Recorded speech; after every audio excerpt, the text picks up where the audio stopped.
Like the Alice in Wonderland effect. I think it'll be good. It'll be all right. So, and people will filter in. So now you get the problem of it. The iris keeps changing. Yeah. I don't know. Yeah. So, all right. So, a couple of housekeeping items. I was telling Greg that this group is going to be actually going virtual. So I know this is like your first attending, but it's going virtual for a couple of reasons. We have a lot of people outside of Phoenix who want to attend it, and so we're starting to do these things via the Hangout. But also, I'm actually going to be traveling the next year. So I'm a part of a group called Remote Year, and I will be not here for another year. So, but we'll continue to do these meetings and just kind of open it up and let it be more of a virtual experience. Cool. So other housekeeping items, restrooms down the hall, which you just found out. We got pizza coming in about 30 minutes, and just like quick plug, because they let me do this and take time out of the workday to do it. So this is Pagely.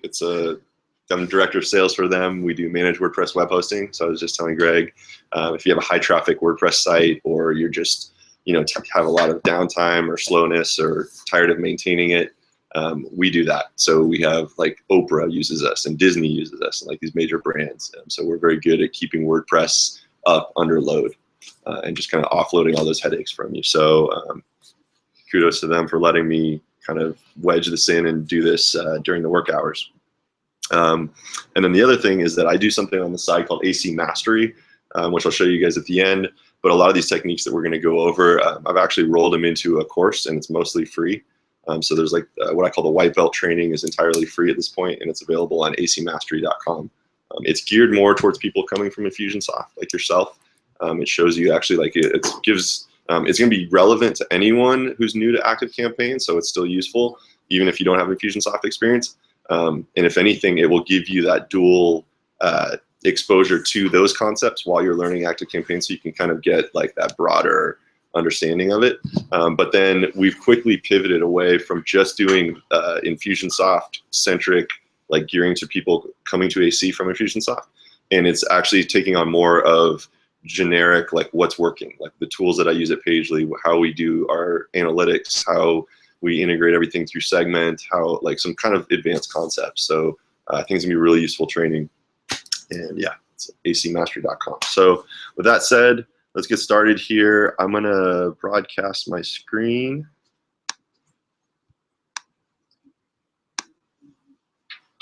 Whoa. It's just never ending, right? And so what we're gonna be doing tonight is this notion that I think this is the biggest blockade to people getting started with ActiveCampaign is what I call the blank canvas problem. And it's when you come to it and you have this great idea in your head, you like this brilliant, how you're going to automate everything and you can, conquer the world and automation is the answer. And then you get to AC and you look at it and you stare at like a blank page and you're like, well, what do I do next?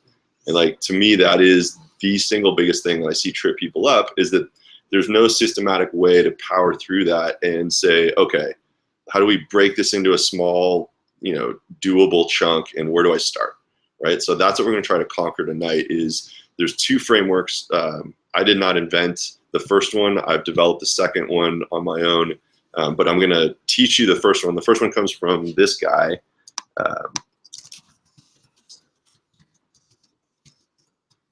Which you probably will recognize this if you came from the Infusionsoft realm. He is the brother-in-law of the founder of Infusionsoft, and he has arguably probably the most successful consultancy for doing it. But Brad Martineau developed this. This is him. He developed this first technique that I'm going to show you called the they do, we do technique. And that is basically, that's square one. We've got an idea in our head. How do we go from pure idea to at least something structured that we can start to work from, right? So that's like get it into a conceptual design, and then really more of like a brainstorm. And then from there, there's something that I've developed just called the visual map marketing automation plan. So it's how do we then take something that's entirely conceptual, like basically boxes and a grid, and start to turn that into a blueprint that we can use to make it work in ActiveCampaign, right? And then from there, then we actually implement it in ActiveCampaign. So we're going to try to go all the way through this in a live fire example. If you guys are willing to try this, what's up, Arvel?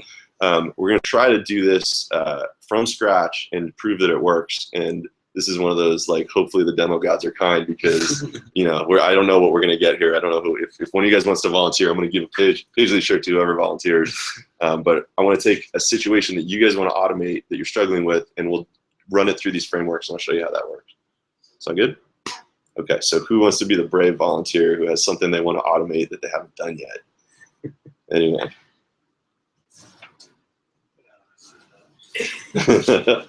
And it can be anything. It can be anything. But I think he's got something. So. Sure. No, I mean, I've got a lot of it already set up, because we have Infusionsoft set up, and we were kind of mimicking the processes. You know, we've got users that are afraid of new things, and I tried to set it up as much like it was as possible.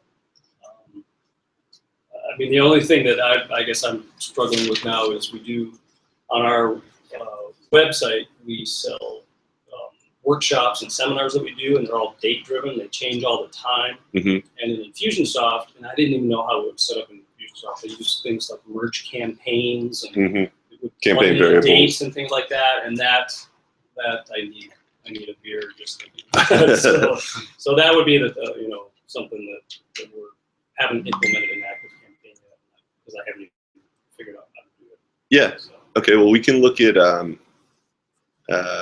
So is it like for a webinar or something, presumably, or what's actually in our office we do 1-day workshops 4 times a year, and then we do 3-day workshops twice a year. Okay. All the dates change, and somehow Infusionsoft was, if somebody ordered it online, it would all get tagged in their contact record. It would push them out.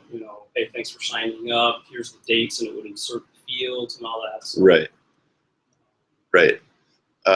Okay, but you already have these automated in Infusionsoft. You're just looking to port them over. Yeah. Okay. Right. I've done a lot of people can go to our website and request a free report. I've got that all set up in ActiveCampaign. That was pretty simple, but it's the dates change all the time. Okay. Well, so the whole intent of this is to help someone go from 0 to finished. So given that you already have this stubbed out and you've already kind of cracked that problem, let's see if you're willing to try it, let's take your case, and presumably it's something that's not yet created, so we're going to be starting with a blank canvas and then go from there. Does that work? Yeah, but we've done a little bit. Okay. Today we sent out our first campaign. Okay. However, we have also just signed up for the CRM, and we just expanded our service. Yep. And now I don't know what to do. I just was looking at it like just 5 minutes before this meeting, and I don't. Okay. So if I want to, I don't know whatever you guys want to do. If you wanted to do a campaign, I kind of, or send out an email blast. I'm comfortable somewhat with that, but I'm not 100% comfortable, and I'm not an IT. Okay. Let's so here, we'll demo the technique with your circumstance, whatever it is. And I don't know what it is yet. So this is what's so great about it, is because it's this open-ended thing. So let me pull up a blank one of these.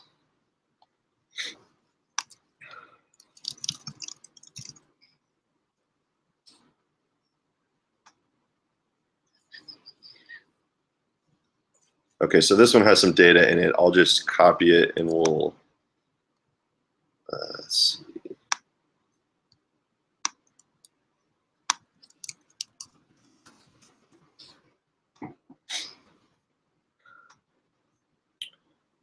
So it looks like this was actually what we used for, so we ran an event, which was an accelerator, and this kind of gives you an overview of how this works. So the whole concept of these 3 lanes, think of them almost like a Kanban or whatever kind of board where you move things around. It starts here on we do something, right? So we have a web page where they can sign up and we drive them to it. They submit an application. We email them their planner, blah, blah, blah. I've got some other stuff that I do. They pay a deposit. We, blah, blah, blah, right? So it moves this way kind of across and then down like this until they progress through this entire sequence of stuff. This third column here, if not, is the contingency. If they fail to do what we want them to do, then this is what we do, right?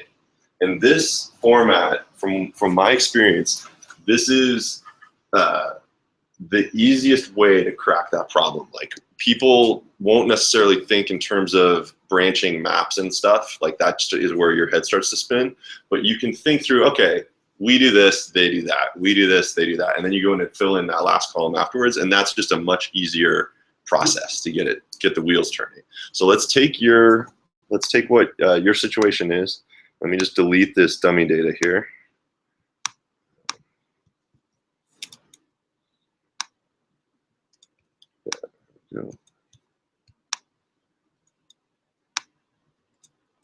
Okay, so we're starting from scratch. What's your situation? Okay, so say we meet a new contact, or they go to our website, either way. Okay. So we just redid our website, and that was our campaign today, just sending out. Okay. Contact visits our site. And then from that, we want to get their information, and we want to contact them. Okay. So you have some kind of lead form or something on your website? Okay, yeah. So that's actually where this whole thing starts. So contact fills out our lead form. Right? Okay, and then depending on, one of the questions we ask is, who are you? And depending on who they are, we want to follow up in different manners. So we're a green consulting, like a building consultant. So if it's an architect, we want a certain kind of follow-up. If it's a student, we might want to follow up, with something else. So, and that's somewhat set up right now. I didn't do it, but somebody did. Our website people did it. So, but now I'm stuck at how to manage that and how to even label the contacts because I don't know, should I leave them, I'm asking too many questions, I know, but should I leave them the same labels? Do I need to change them? I've imported a bunch of contacts with different labels, and now I don't know what to do. So let's keep taking this through a couple more steps. So they fill out the lead form, you follow up contingent based on who they are with a different email, which is easy to do. Now what? Okay, so say we want to meet them for coffee or something like that, or we want to do a capabilities presentation. So we're driving them to some other sign-up form for like an event or a... No, we no. Good. We don't want to have an event really. The event would be we would go to their office and give a presentation. But you're still, so that is the next milestone though, is that you're hoping they will RSVP or make a meeting with you, or... Okay, I see what you're saying. What we're trying to get out of it is we're trying to make good contacts that will result in something. We get a ton of students and a ton of this kind of people that want stuff from us. We want the contacts that will bring us work. Okay. What tends to qualify? I mean, have you had those contacts in the past? Yeah. What qualifies those people typically as being the good ones versus the not good ones? The ones that have the kind of work that we do. Okay. So there's really no way to weed that out other than... Well, there is. So I would argue that you don't necessarily want, like, your next step that you should be, like, the phase that we're in, forget what forms and what technical minutia we're talking about, but like the phase that we're in at this point with those folks is really a qualifying phase. We're trying to screen, think of like sifting for gold. You're just like trying to sift out the crap at that point, right? So what kind of screening activity might you be able to do that would allow you to really identify the gems of those form submissions? Other than asking who they are? Well, so I'm thinking of like what types of activities, only you will know this, but I'm just going to throw some ideas at you. So what types of activities might you be able to, or behaviors could they perform that would identify them as being particularly interesting? So if 100 people fill out that form and you really only want to meet with 5 of those. We have some explanations on the websites and some different Okay. things, and I guess if they take the time to read them, they're probably possibly a good candidate for us to Okay. market to. Are you aware of the lead scoring capability of ActiveCampaign? Has that popped up at all? She just got to see it, so she's So, probably just brand new to it. Uh-uh. That's going to be something that is going to be, I think, key to you. Because here's what I'm thinking based on what you described. Someone comes to your site, fills out the lead form. You've got a lot of potentially low quality leads at that point, and you don't necessarily want to go have 100 meetings with those people. You want to, right? You want them to some kind of self-qualify. So you're going to send them a drip sequence of various things that bring them back to your site and those explanations that you're talking about. Based on their activity there, those people, like the cream, should rise to the top, and you should be able to identify these are the 5 to 10 really quality leads out of that, right? So the lead scoring, you can do this. ActiveCampaign makes it so you can assign points based on certain activities. So visiting a certain page, opening emails, clicking on links in the emails, these type of things, you can assign different weighting to them and develop like this own little scoring system, so that these people like that click on a couple links and go to these pages all of a sudden now have a lead score associated with them, and you can trigger things based on attaining a certain lead score. So what I would suggest is figure out what that set of stuff is, and make a lead scoring algorithm, which is pretty easy to do. We can walk through that. And then when someone achieves a certain lead score, we're gonna then schedule that meeting, or invite them, or give something away free, or whatever it is to warrant scheduling that meeting. Okay, yeah, that would be, I would think, pretty easy to do, because if they're looking for a job, they're going to go to the career page, and we're not really as interested. But if they're looking at other services that we offer and they actually follow through those, then yeah, we'd be interested. Yeah, and if you we have, can tell once they tell us somewhat who they are, if they're someone that we would. I mean, we pretty much know the industry, so there aren't that many. if you get 5 people filling out the form, contact all 5 of them, right? Because that's not a huge deal. Yeah. If you get 100 people filling out the form, presumably you don't have the resources to follow up with everyone in that point. So now we need to figure out some more automated way to handle that. So I mean, for the purposes of this, just we'll take that as kind of the path here. So. So I'm going to put attains a lead score of X, whatever, we don't know yet. So when they attain that lead score, we're now going to kick off send an invite to a free consultation, right? Whatever that is, or something of value that you have, yeah. So they accept invite and schedule consult. Next, attend consultation. I don't know why the font size is changing on each one of these. But, they attend the consultation. Oh, whoops, no, sorry. They accept the invite, so then we send them the details for consult. They show up. We perform the consult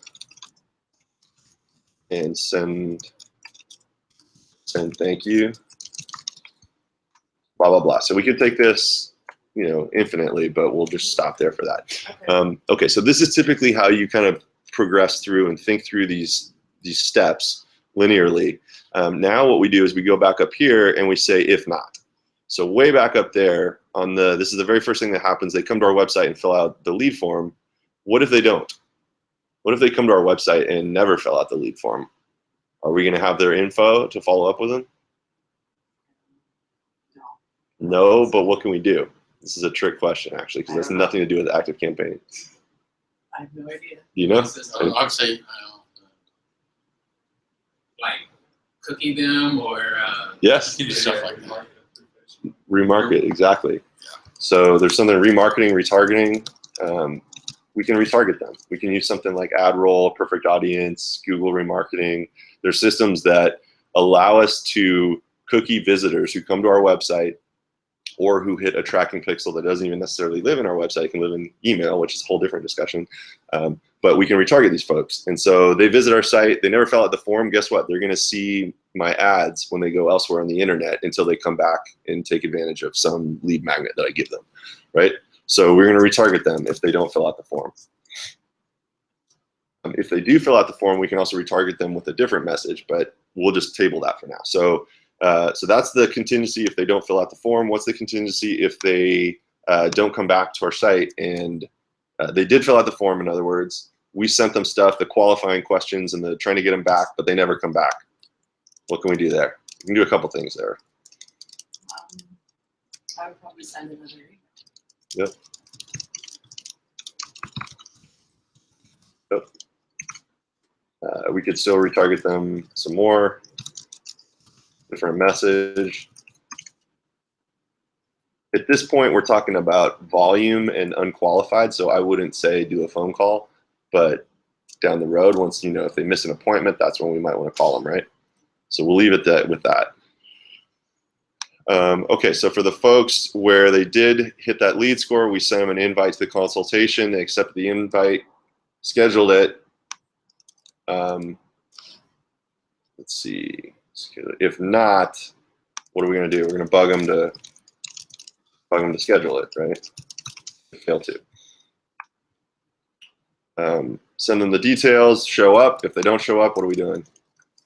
Or no show? Reschedule. Reschedule. All right, for the folks that did show up, they attended, we sent them the thank you, blah, blah, blah. I'll just stop it there. So you get the picture. That's kind of how this process works. And at the end of this, I mean, I could show you some of the ones we've done. Like our customer onboarding sequence is about 14 steps like this. And you can imagine sitting down with a blank slate trying to figure out what our customer onboarding looks like is a hugely daunting process until you go through an exercise like this.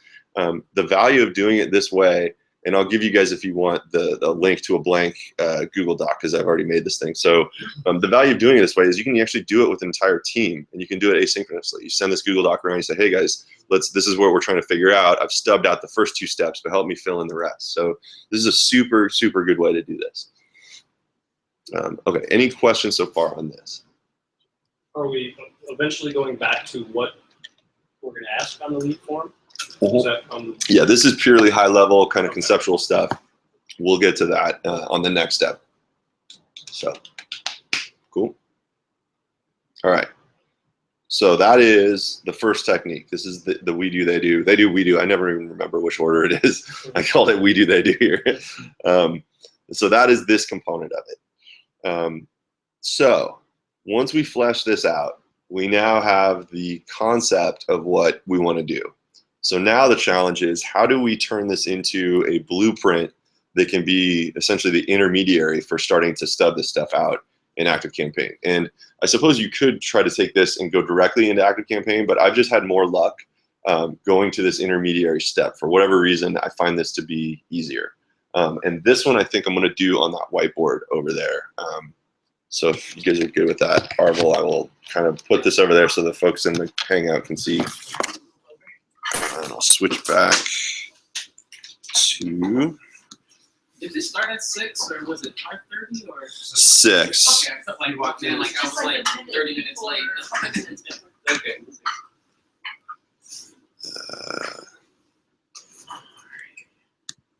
Let's see. All right. Actually, it looks like it flipped back to the camera. I swear, the Hangout, I feel like I have to relearn how to do Hangouts every time I do them. I don't know what it is. Did you put the chair? No, that's fine. I'm going to do it at the whiteboard. So, okay. So we have those steps that we just came up with. So I'm going to, you can't see them, but I'll just call them out. So this process is basically translating those into something we can now implement. And as of this past week, I think, with the goal functionality, things dramatically changed. The ActiveCampaign just took on something that makes it a lot more like Infusionsoft, or it gives them that capability to treat it almost the way Infusionsoft does. So, so it's basically that first column. So when we do something, it's a follow-up sequence basically. When they do it, it's a goal. When they attain that milestone, it's treated as a goal. And the if not, it's just basically follow-up that happens if they don't complete the goal. So we'll take this, let me put them back up here just so we have.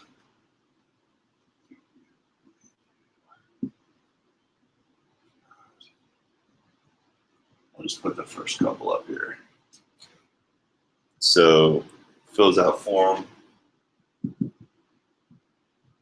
send qualifying questions,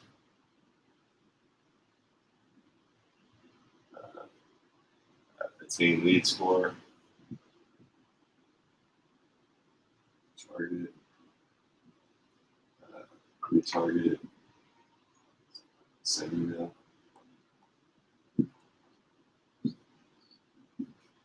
Let's just do invite for the console. Accept.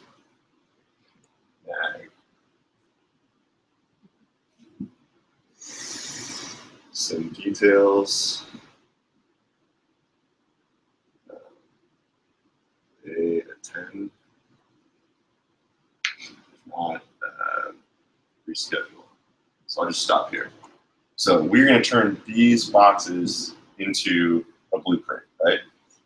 So that blueprint, all we do is this, fill out a form, right? So, so the they do's become goals. So I'm going to represent goals just with like a circle. So fill out a form.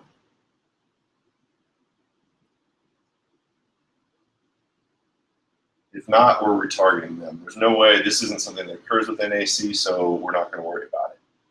So then we send them qualifying questions. So I'm going to do these follow-ups as boxes here. So send questions via email. And the goal here is to attain lead score.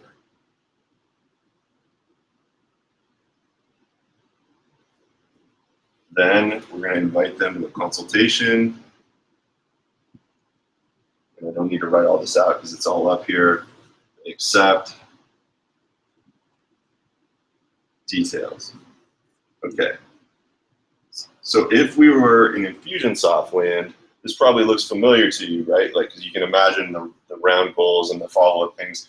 Each one of these is decomposed into a series of emails with a wait timer, right? And then email, wait timer, like so on and so on. These are all crammed in here. And then the goals stop everything to the left of it, start everything to the right of it. So this didn't used to exist as recently as a week ago in ActiveCampaign, but it now does, where goals in their top to bottom workflow stop. It jumps past whatever else is there. If you reach certain conditions, it jumps you past all this stuff, and it starts from here. Right? So that's key. But you started with a goal? Is that You literal? can start like, with, yeah, a goal is now essentially think of it like, you know, the triggers, the start trigger to an automation, only you can start halfway through in the automation, right? And I'm brand new to these, so I may botch in terms of how they work, but I just started playing with them today and they seem pretty powerful. So, all right, so now, does this make sense? Is this part of it? Like all we did was basically kind of unravel this back and forth into this. And these if nots, so like right here on this one, if they attain a lead score, we're gonna invite them. And if not, so we already have their email. So if not, we're gonna send them an email. So basically the wait timer here, and then this email is this. It's the email right here that we would say, wait, 2 days. If they haven't attained that lead score within 2 days, we're going to hit them with this email. Right? Same thing down here. We invite them to a consult, they accept. If they don't accept here, we've got a wait timer, and then we're going to hit them maybe a day later with a nag. And that is this. Make sense? So this idea I can show you the map, and I'll do this here in a second. So the map that we came up for our new customer onboarding sequence, you'll see it. It's not just a useful planning resource. It's useful forever now, because what I can do is I make it a Google drawing, and then I can link each one of these things to their corresponding asset. So it becomes like this table of contents of our entire program. I can have a single pane of glass, and then from this one jumping off point, I can go to any email that I have in my system or any automation that involves this, right? All this stuff is just linkable. And I'll show you what I mean. So I'll sit down now and show you how this works.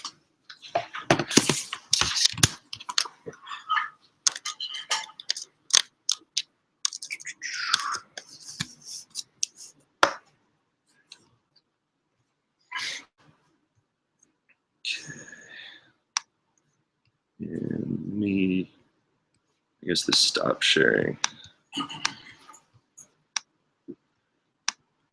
Okay.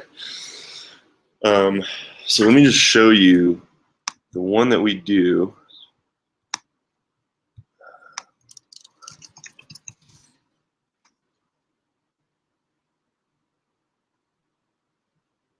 Okay, this actually isn't the Pagely one. I'm logged into a different Gmail account, but this will show it. This will illustrate it. So this is, if anyone knows, Jeffrey Walker product launch formula is a commonly used kind of a formula for launching a product. So this is what I did for one client. We basically took her orthodontics office focused product and made a launch sequence for it using his formula. And so we brainstormed it. Let me just bring this to the front to show you how it looked.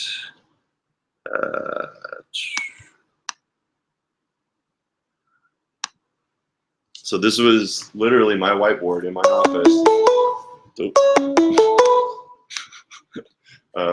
This was my whiteboard. We drew it out. So here we go over on the left. We're going to announce something. We're going to have an ask involved in it where they make a survey. And then we've got like all of his emails following their formula leading up to things. I don't even know what that is. So leading up there, and this is the whole thing mapped out on a single page. And then as we created, as we did things, the first thing I did was to turn it into, send it to the back. We did the blue ones first. So imagine none of these red guys exist yet. It's just the blue ones. What this is a link to a stubbed out, oops, what's going on here? Stubbed out asset here. I don't know why it's not showing that. Hold on one sec. Let me see if I can find another one. I'm not sure.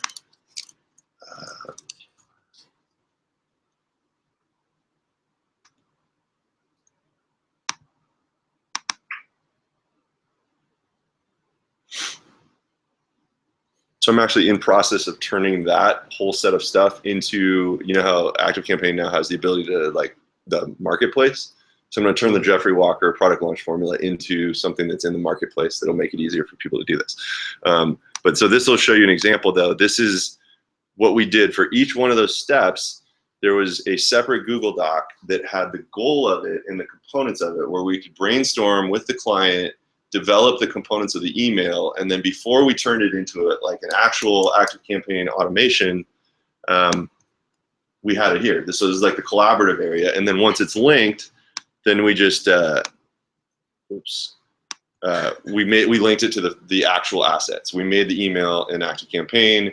That was a link to it, and you can see how this becomes like this table of contents essentially, where we can quickly jump to anything in the entire campaign. Does that make sense? I can't stress how much of a time saver this is. That's why I'm saying like it has more than just planning value, but over the time, when you think of how many minutes do you shave off of every day when you're trying to get to some email that you know you wrote somewhere, having a visual asset like this that allows you to just boom, jump right to it, it's so valuable. And it works for anything. It's not just the emails in the campaign, but think, you know, the gravity forms that are constitute the surveys, or if it's a form in the AC form builder. The landing pages here with the video assets in Wistia or YouTube or wherever you host your videos. All these things can be individually linked in here. So you just have this single central place to refer to everything. Super powerful. Oh, this is your second framework? This is the second framework. Okay, I didn't know if this was a.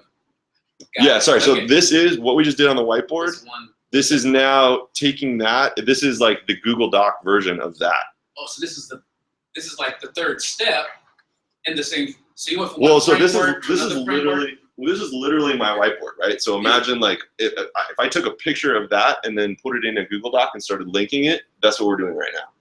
So you develop. That's down here. Yeah. Gotcha. So we're just developing basically a flow, translating that conceptual idea into a flow of stuff now that we can start to visualize. And then all I'm saying is this artifact has value beyond that brainstorming aspect. It's great to just keep this around forever. And it's also, if you do any kind of consulting, you know, in terms of a deliverable, it's nice to modularize your what you do, right? It's nice to be able to say, you know what, like this is phase one. Yeah, we've done what we set out to do. We've now mapped it all out. Here you go. If you want to continue working, we can now make this a reality. And that's a really nice way to break up projects, to do it like that. Make sense? All right, so let's now do the final step. So that's really step 2, right? Or that's the second framework. The visual map is what this covers. So the last thing that I'm going to cover here. I guess in this picture, I don't see the time. Yeah, well, this is, I'm sorry. So Going from here I'm just showing you one that's done. So we're now going to do hers. Okay. Which is what we just drew up there. We're going to turn that into an ActiveCampaign automation. But what is this idea This is come another from? client. This is another client. This is something that I've done already. I'm just showing you how it works in terms of something that's finished and linked to these different assets. And then, I mean, I could show you her instance in terms of how these map and like all these different pieces, but we're just going to do it right now for hers. Okay. All right. All right.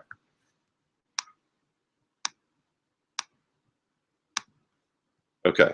So let's take what's on the board there, and we're going to start just building those goals out. So, what the first thing is, they fill out a form.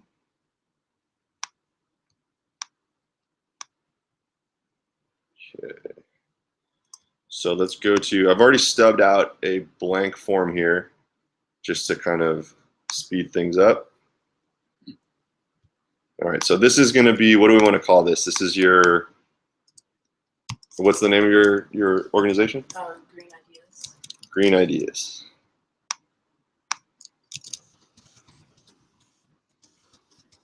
Call it your lead form. Does it have any other information beyond this? You were saying that they have, they self-qualify, there's some other things? The thing that's interesting is I think we ask too many questions because they're never filled out. And the one, I think we need to make just a couple required questions because it's really important for us to, we want their name, we want their email, and we want to know who, like, what they do. So you know what we should do with you? Checkbox. Yeah, so we should add another. I'm just going to adapt what we had there. But we ask like their title, their company name, their this, and no one fills it out. And then it defaults to somewhere in New Jersey as their location. And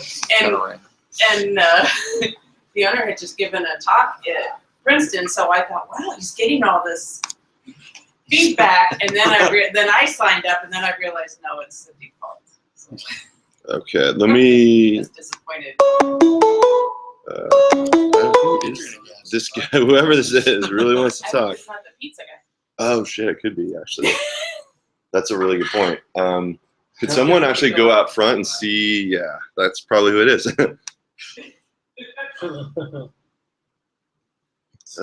Okay. So she just left. So I will show you what I would do if I was in her boat. So she's saying that she has a problem where they're asking too many questions on that first form and it's not getting filled out, which is a very common thing. So what I would do is actually add a layer here. Let's do one row below, and let's say just fills out the basic like our simple That's what we do. lead form. We've had good luck with it. Yeah. Ask for more information. Exactly. Yeah. Yep. And so then we ask additional questions here. They complete the additional questions. If not, obviously nag to complete. Thought about that a lot. And Yeah. I was asking, like, Kelly, is there like an automation once they put something in? If there's no first name or just an email, she's like, no, not yet. But I guess I'll see how you do it with what does exist. Yeah. Well, you can make like first name mandatory. That's one way to handle that. But for things like where you just don't want to overwhelm them, like think how many times when you go to a page, if they're saying like, oh yeah, just name an email. Okay, I can do that. When there's 15 things they're asking for, you're like, screw this, you know, I'll go somewhere else. So you're just trying to get at least the very basic minimum so we can get back to them later if we need to. So we're gonna add that little tweak here, and actually I think that'll help her a lot. Okay, so let's implement this. And I won't modify the drawing on the board, but we're basically gonna take that drawing and we're gonna use that as the basis to start to build this out. So here's her lead form. We're gonna just leave it basic here to start, just for your guys's benefit. So I do this, I disabled the double opt-in, and by default it's on. So if you don't respond and confirm your address, it's not gonna work. So I typically will just disable that, and then that will make it so it happens immediately. So here's our form that starts all of this. And we can test it here. To us, yeah. How's it going? Exactly. It's almost leaving. Great. All right, so if this email address pops in there, then we know it worked. Let's go test it.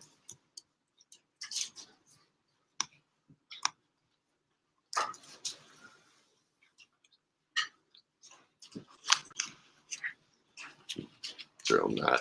Thanks, Adrian. Appreciate it. Sorry.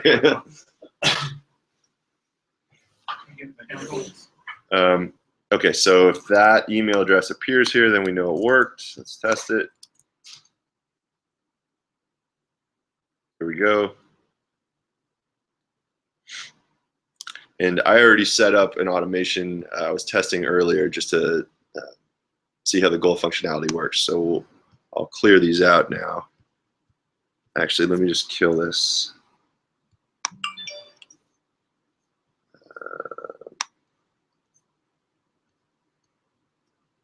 Let's start from scratch here.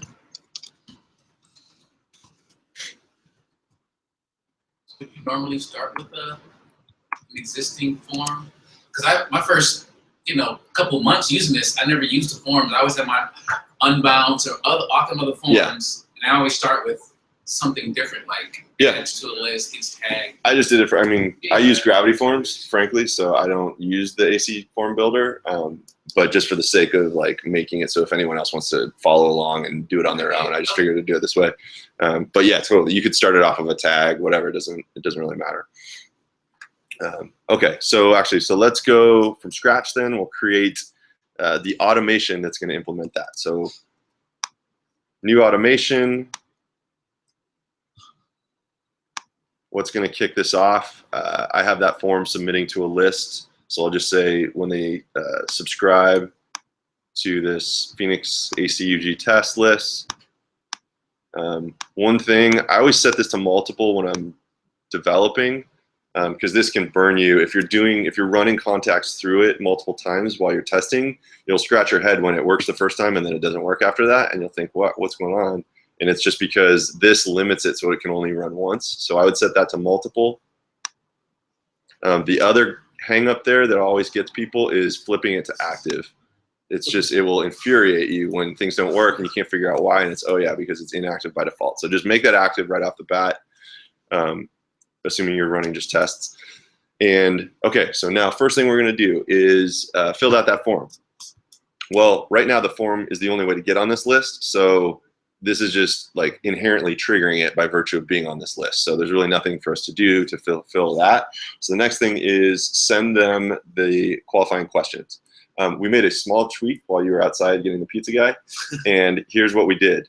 I added a row here because you said you're having an issue with people not like getting overwhelmed by that form and not filling out your lead form because you have too many questions on that first page. So what I would do is break it into 2 steps and make that first page, make it really appealing. Put some kind of promise on there, require only 2 pieces of information, their name and their email. Done, right? And then once they complete that, hit them with the second page with additional questions.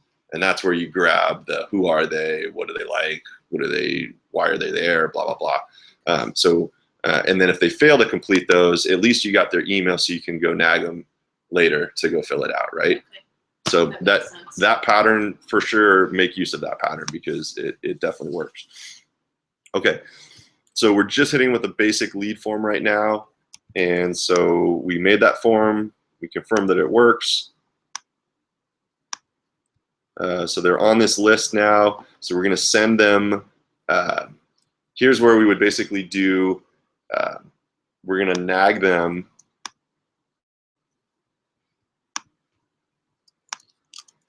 nag for additional questions.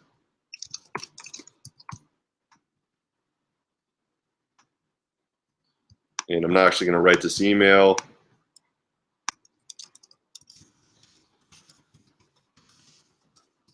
I'm just going to fly through this for sake of having something there. Here's where we send them back to that that second form, right? So again, I'm not going to stub all this out. That's where that lives. I'm going to put a wait timer here. So this wouldn't actually fire off. We'd wait, what, an hour, 45 minutes? If they fail to complete it within 45 minutes, let's say. We're going to nag them. But if they hit the goal of completed additional questions, then we're not going to fire that. So how do they get this goal? Let's say they have a tag, and this is just like a nomenclature I use. So I use these parentheses like for doing nested tags. I find that it's a good way to organize things.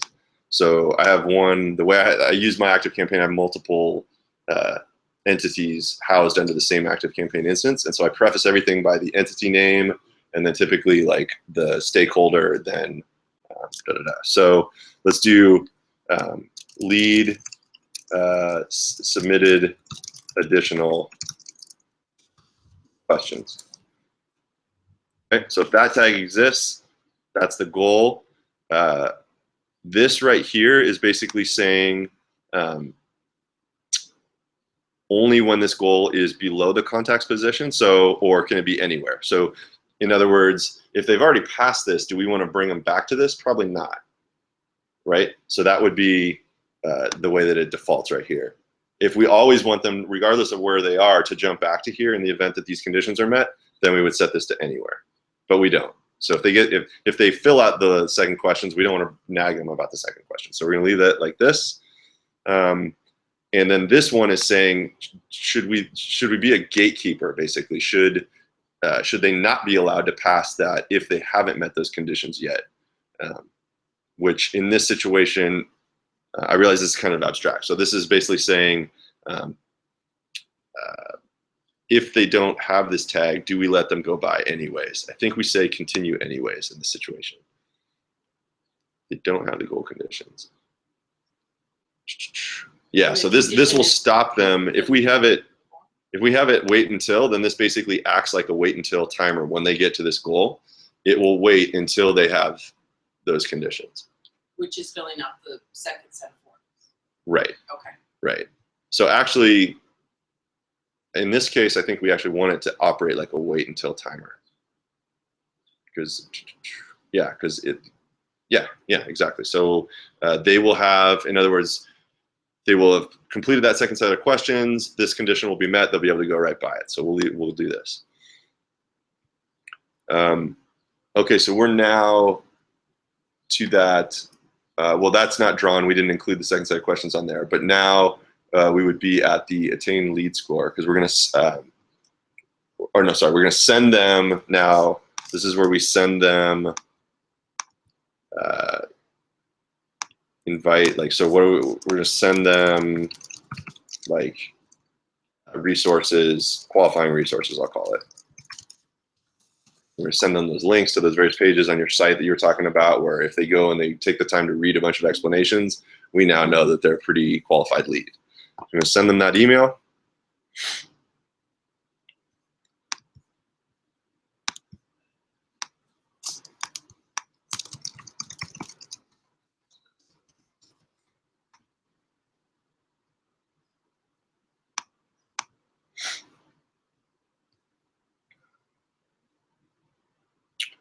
And then here's where we need to make the lead scoring rules. So I'm actually going to go into contacts. This is where you do that. And we set up lead scoring here. We say click this.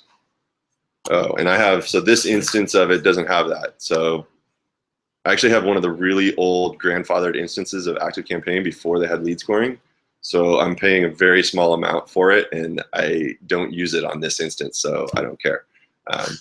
But anyways, this is where we configure those rules. And once they attain a certain lead score, I'll just show you as if we had set those rules up, what we do then.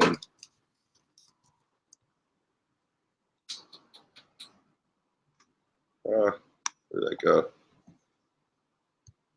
Oh, we didn't name it, did we?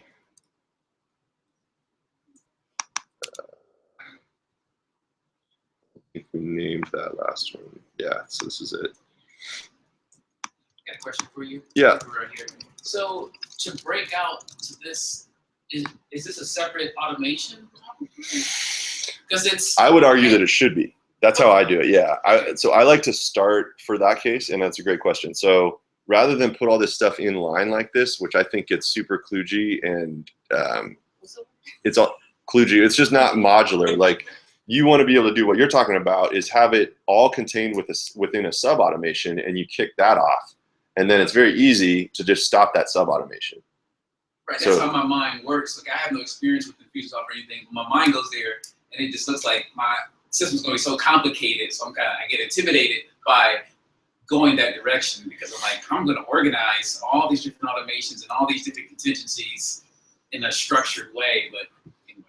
Yeah. So this is where, like with anything, there's a million ways to skin the cat, and them adding goals to ActiveCampaign just opened up a whole new way to attack things. So this method of attacking it is going to feel more familiar to someone like Greg, who's coming from Infusionsoft. Whereas prior to this last week, this didn't even exist. So I was doing it the way you're talking about, which is kicking off sub automations, putting the wait timers in that, stopping the sub automation when certain conditions are met, and that had to be its own separate automation looking for a certain condition that would then trigger that to stop the other one. So it just blossomed into this, like many, many things. As you can see from the page of the account here, I'll show you. We have like 40 automations. This is our new customer onboarding program, right? So it's like 3 pages of all these sub automations that kick off. They just basically made it a lot simpler to collapse all this now into one thing. So it can be condensed. So you will be able to do all that on this. In one screen. Which I don't even know. So this is where I don't have enough familiarity, having not played enough with goals on how they work, to know what my question is are goals modular in the sense that I could start another contact who's not even in this automation, but once he meets these conditions, is it going to start this goal? I don't know the answer to that. I haven't actually played with it enough to know that. There is an answer. We could test it. We could play with it and determine that now if we wanted to. But anyways, so I guess I don't want to like do a bunch of repetitive stuff. I just want to communicate the concepts here. But does this make sense in terms of how we're taking exactly what's on the board there? And literally, if you look at this, it maps almost one-to-one with these steps. And then if we wanted to fan these out, so like the contingency emails would basically be wait timers here. So we just did one, nag them. We'd probably do an additional nag. So we put like another wait timer. Maybe, you know, tomorrow, if they haven't done it, then we hit them with another email right here, right? And I won't write it, but you get the point. So all these things, then you can do this ad infinitum until the goal is going to jump them all past that. It basically teleports them to this spot, so it stops all those, and it starts from here, and boom. And I would love it. So talking about what we went over here on the retargeting, I think there's a product to be made. If anyone's remote listening to this, please build this.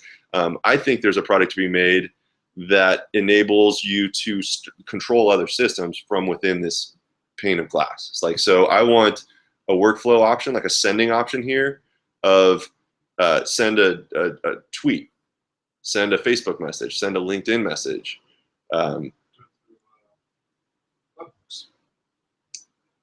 Maybe there is a way to do it. Webhook to, what the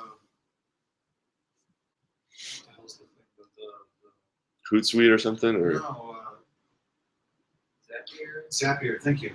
okay. Yeah, maybe that's the way to do it. I was using Webhook, was setting up Webhook for just to update a contact because there's no way to take a custom field and add a tag from a custom field.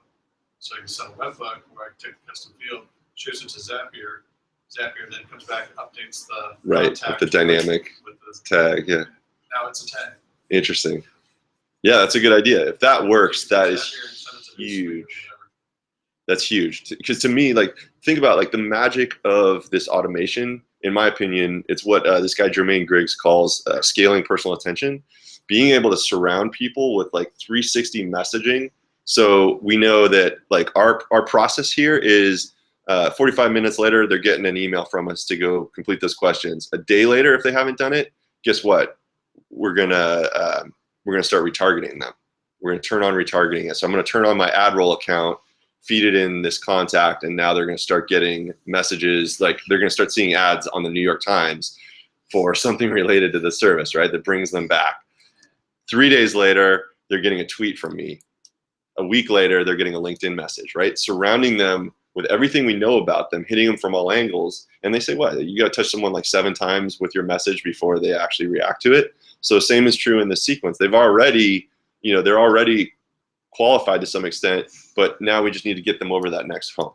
So I think that's a fantastic suggestion. If the webhooks work through Zapier, that would be huge. And it could, that actually could work. So could a goal be a goal could be a tag, right? If they in this sequence, if they have a tag, Yes. they would qualify for, the goal will be positive, whatever. But can the goal be activated based upon something they do somewhere else, or the retargeting brings them to a page, and if they hit that page, So that goal is, or at their tag when they hit a. So the goal can be, well, so these are the things that trigger an automation. The short answer is it can be anything, because as long as you can trigger an automation, you can fulfill, you can add a tag, and a goal can be a tag. So there you go. But the goal conditions right here, it's giving you basically the same thing that you use to create a segment. So anything that can be a segment can be treated as a goal, basically. So any of this stuff. Visiting certain pages on your site, this is how you'd set that up, right? I would argue, I mean, you can certainly do that if you know the 3 pages that matter. If they go to these 3 explanations and just visiting them is the thing that triggers it, then you can set those up here. I would argue a better way to do it would be to set those rules up and then trigger this off of gets a certain lead score. So where is that? Might not show up if you don't have the. Oh, that's true, because I don't have it on this one. That's where. Anyways, it's in here somewhere. Yeah, attains a lead score of X, at least 50 or whatever it is.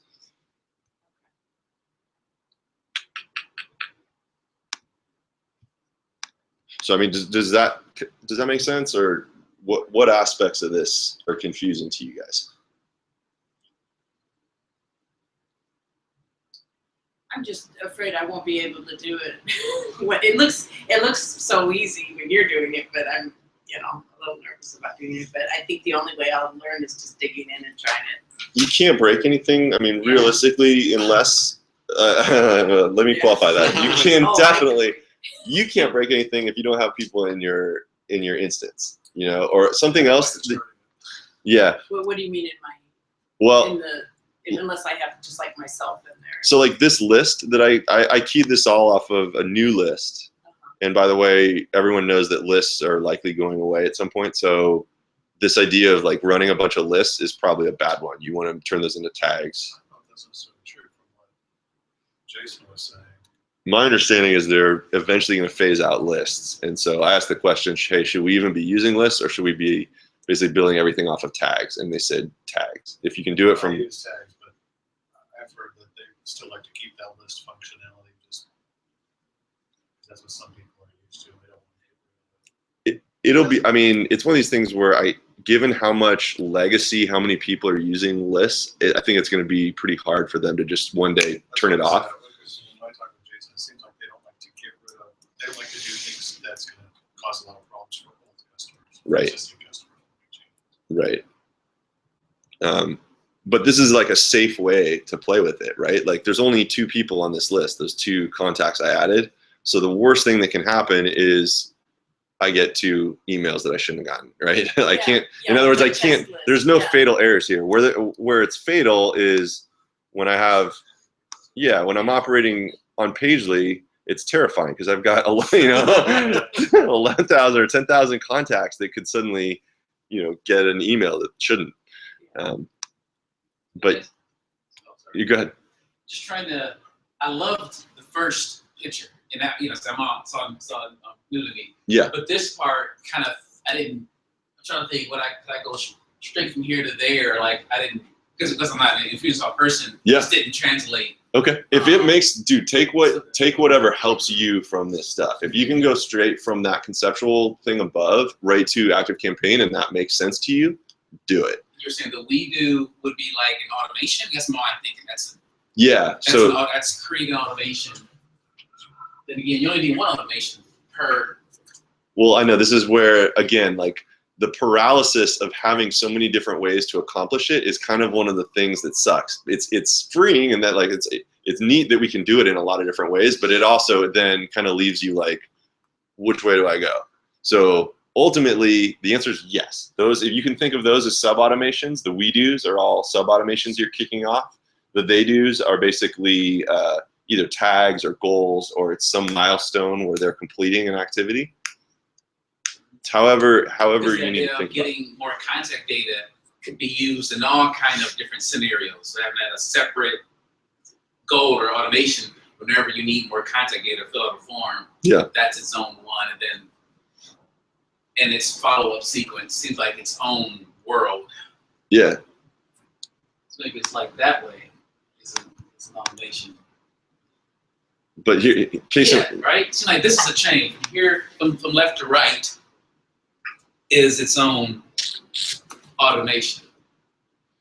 No, we do. Never mind. Because it starts with an automation, and then they have to do respond. If not that, but that width-wise, it's its own segment. That's top-down on ActiveCampaign. Yeah. No, actually, yeah, you're right.